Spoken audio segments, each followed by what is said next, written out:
ମୁଁ କିଛି ଦିନ ପୂର୍ବରୁ କାକରା ପିଠାର ରେସିପିଟି ଦେଇଥିଲି। ତାକୁ ଦେଖିକି ପିଲାମାନେ କମେଣ୍ଟ କଲେ ଯେ ଜନ୍ତୁଆଣିଟି କୋଉଭଳି ପ୍ରସ୍ତୁତି କରିବା ଭିଡ଼ିଓଟି ଆଣନ୍ତୁ ମାଉସୀ ବୋଲି। ସେଥିପାଇଁ ଚାଲନ୍ତୁ ଦେଖିବା ମୁଁ କାକରା ପିଠାର ଜନ୍ତୁଆଣିଟି କୋଉଭଳି ତିଆରି କରିଥିଲି। ମୁଁ ଏଇ ଗିନାରେ 2 ଗିନା ଗହମ ଅଟା ନେଇଛି।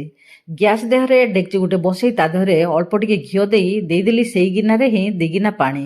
2 ଗିନା ଅଟାକୁ ନବା 2 ଗିନା ପାଣି। ସ୍ୱାଦ ଅନୁଯାୟୀ ଲୁଣ ଦେଇଦେବା ଆଉ ମିଠା ମଧ୍ୟ ଦେଇଦେବା।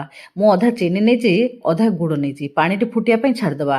ପାଣି ଫୁଟିଗଲା ପରେ ତା ଦେହରେ ଗହମ ଅଟା ପକେଇ ଲଗାତାର ଘାଣ୍ଟିବା। ତାକୁ ଯଦି ଛାଡ଼ିଦେବା ନ ଘାଣ୍ଟିକି ତାହେଲେ ଗୁଳା ହେଇଯିବ।